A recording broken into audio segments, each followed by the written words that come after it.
পারি আপুকে গিয়ে বলতাম আমাদের সংসারে তো ঝগড়া লাগাই দিচ্ছেন এই সোপের জন্য। রোজার শেষ মুহূর্তে এসে আমি শপিং করতে বের হয়েছি, এখন পর্যন্ত কিছুই কেনাকাটা করি নাই। এই 27 রোজায় পেটুসের অফিস অফ ডে ছিল বলে আমাকে নিয়ে শপিং করতে বের হইলো। ফাইনালি তার সময় হইলো আমাকে নিয়ে বের হওয়া আর শপিং করতে নিয়ে যাওয়া। যাই হোক, আমাদের শপিং করার জন্য ফার্স্ট চয়েসই থাকে এসএ কর্পোরেশন, তারপর আমরা অন্য জায়গায় যাব। তাই দুপুরের দিকে বের হয়ে গিয়েছিলাম। ওই দিন রাস্তায় কোনো জ্যামও ছিল না, খুব তাড়াতাড়ি পৌঁছায় গেছি। আর এই তো আমরা এসএ কর্পোরেশনে চলেও আসছি। তাদের ফার্স্ট ফ্লোরে যেহেতু ছেলেদের শোরুম, তাই এই শোরুমটাই আগে গেলাম, তারপর অন্য জায়গায় যাব।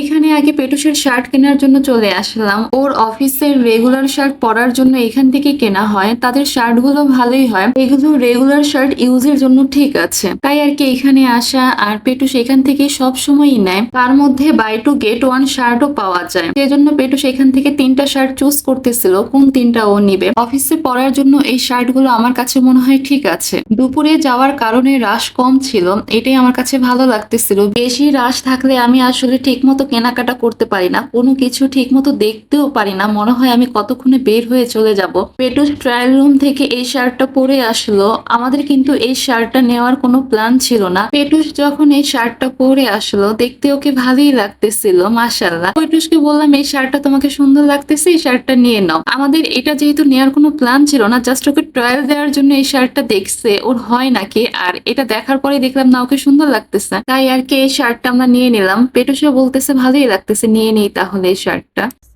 তোমার কাছে কি মনে হয়? একটু টাইট লাগতেছে। তাই না?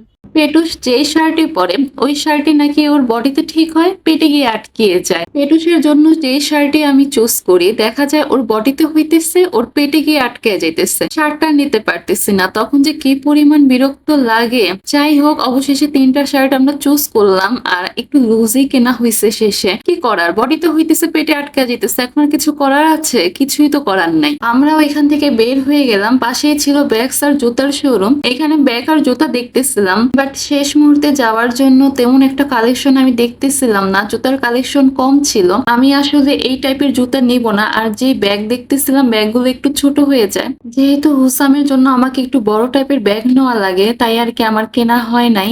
তারপর এগুলো দেখে বের হয়ে গেলাম, বাট ব্যাগগুলো সুন্দর ছিল। ছোট ছোট ব্যাগ আমার দেখতে ভালোই লাগতেছিল, বাট নিয়ে কি করব যদি হুসামের জন্য আমি ইউজই করতে না পারি। যাই হোক, এখান থেকে বের হয়ে গেলাম আর চলে গেলাম সেকেন্ড ফ্লোরে। ওইখানে গিয়ে দেখলাম ফারি আপু লাইভ করতেছে। আর এইদিকে পেটুস যখন হুসামকে কুলের থেকে নামাইছে, হুসাম দিছে দৌড়। আমি তাকায় দেখি ফারি আপু করতেছে লাইভ। কি একটা অবস্থা। পরে পেটুসকে বলছে তুমি গিয়ে নিয়ে আসো, ও আমার কাছে আসবে না। দেন পেটুস ওকে নিয়ে আসলো এখান থেকে। আমি ওইখানে দাঁড়িয়ে একটু ফারি আপুকে দেখলাম, মাশাআল্লাহ ফারি আপু দেখতে কিন্তু অনেক কিউট আছে। তারপর আমি ওইখান থেকে তাদের স্কিনের প্রোডাক্ট কেনার জন্য এই সাইডে চলে আসলাম। আর এই সাইডে দেখতেছিলাম স্যাফরন সোপটা। আমি তো মনে করছিলাম স্যাফরন সোপ নাই, যখন আমি বলছি এটা কি আছে না, ফারি আপু বলে উঠলো হ্যাঁ স্যাফরন সোপ আছে, নিতে পারবেন। এই কথা শুনে আমার যে কি যে ভালো লাগছে।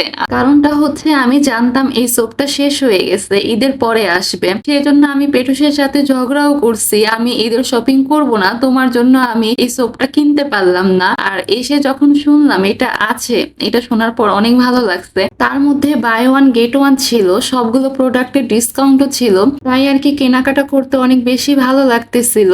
স্কিন প্রোডাক্ট গুলো অনেক কমই কিনতে পারছি। আর ওইখানে যে ড্রেস গুলো দেখতেছিলাম, ড্রেস গুলো যেটাই দেখতেছিলাম আমার সাইজ ছিল না, ব্যাড লাক, পরের বার এসে আবার কিনে নিয়ে যেতে হবে। যাই হোক, ওইখান থেকে কেনাকাটা শেষ করে আমরা বের হয়ে গেলাম। এবার এসএ কর্পোরেশনে কেনাকাটা করে আমি অনেক খুশি, অনেক কিছু কিনতে পারছি। বের হওয়ার পর পেটুসের মনে পড়ছে এই সোপের জন্য আমি ওর সাথে ঝগড়া করছি। তখন বলতেছিল কেন আমাকে মনে করে না, তোমাদের ফারি আপুকে গিয়ে বলতাম আমাদের সংসারে তো ঝগড়া লাগাই দিচ্ছেন এই সোপের জন্য।